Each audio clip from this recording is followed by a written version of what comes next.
Hey guys, welcome back to TacNTrack. I'm Brad, and today we're going to be starting on our World War II series.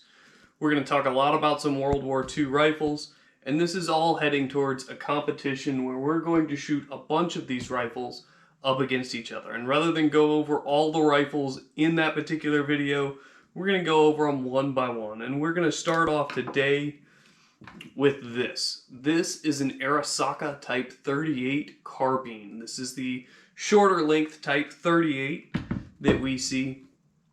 This particular rifle we'll go over kind of in detail at the end, and there'll be some timestamps down there so you can kind of grab some specific information. So let's hop into this rifle, what makes it unique, and we'll talk a little bit about the Type 30s and Type 38s in general. So before we get too far into this, let's take a look at the bolt on these, because these bolts are a little bit unique. Okay, so we've got 3 bolts here on the table. This is the one from the Arasaka. We'll notice a lot of similarities between these 3 bolts. This is a Mauser K98 bolt, and this is a 1903 Springfield bolt. Now, we'll notice that they all have very large extractors here on the side. The earlier Type 30 Arasakas did not have this Mauser-inspired design here, and they had a fair amount of problems with extracting rounds. So when the Japanese were looking to solve some of the problems, this was one of the problems with the Type 30 that they fixed on the Type 38s. So we see that. The other thing that is of note here is the 1903 and the K98 bolt. Both have curved cocking handles here. We see the Arasaka has a straight one, very similar to the Mosin Nagant we've got up here on the wall. It's also got a straight bolt in it. So that's a little bit different. The other big notable thing with these bolts is the way that the safeties are set up. When we look at this 1903 Springfield, it's got a very simple safety here, but it's a kind of a flip lever here that flips from one side to the other from safe to fire. I rather like the K98 safety because it's got a safe where the action will still move. The Arasaka's bolt, on the other hand, and I'm going to put it back in the rifle here to show this to you.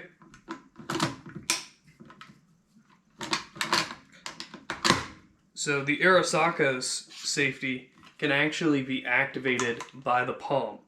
It's this big guy right here on the back, turns about 35 degrees to go from safe to fire. Now, unlike the K98 bolt, there is no setting to where you can operate the bolt with it on safe, so you do have to turn it off in order to be able to operate the safety on it.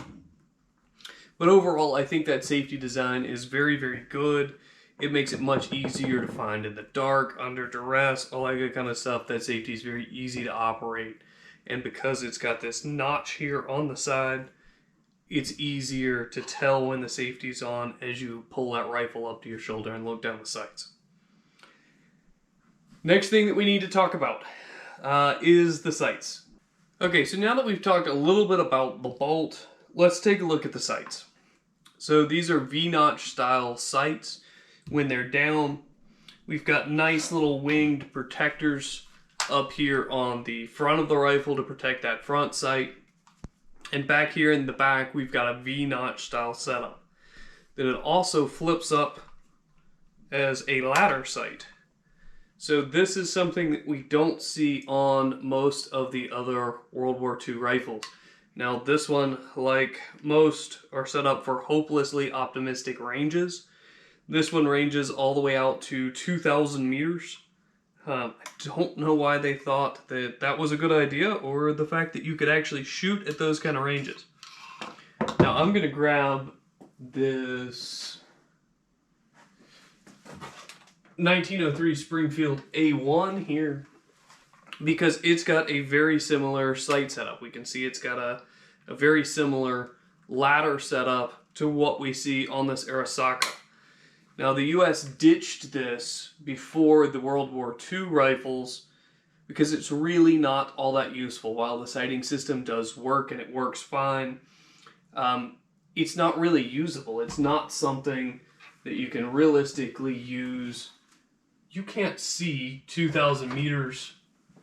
You can't see 2,000 meters with your eyes, so not a real useful feature. But the Arasaka is set up with long sights like that.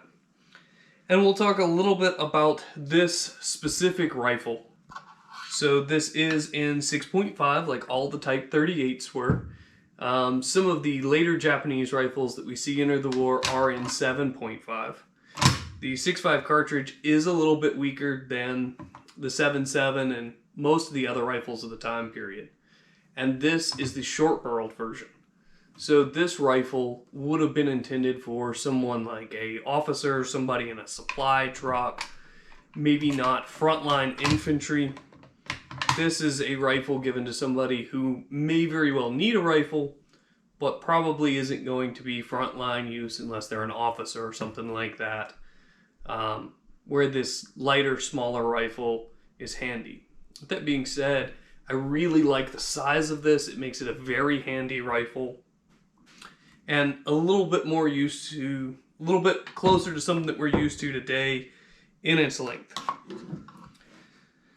So these are stripper fed, and we're working on stripper clips for this, but like most of the rifles, it's fed from a stripper clip directly into the action. It's got a 5-round capacity to it that you can feed that way, and pretty much everything that we'll be shooting in this little competition we've got set up is fed that way, besides the Carcano, which is on an M-block clip, and the M1 Garand, which has got a pretty similar setup. So those two will be the exception. But pretty straightforward feed system, and it does have a bolt hold open feature.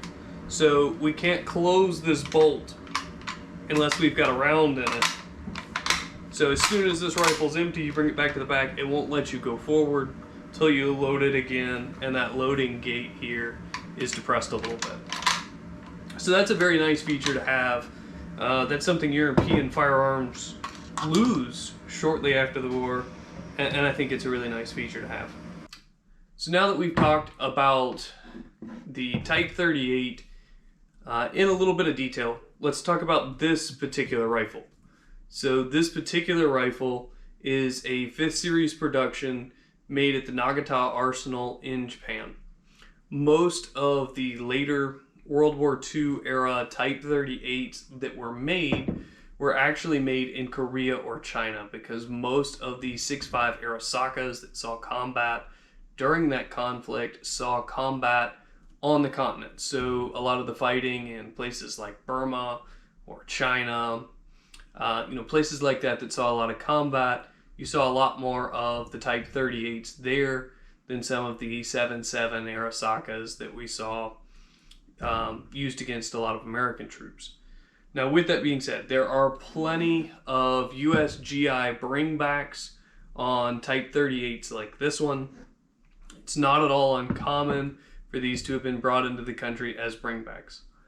This particular firearm is a little bit of a mystery on how it got into the country. There's no importation marks on it, so it was certainly not a modern rifle to be brought into the United States.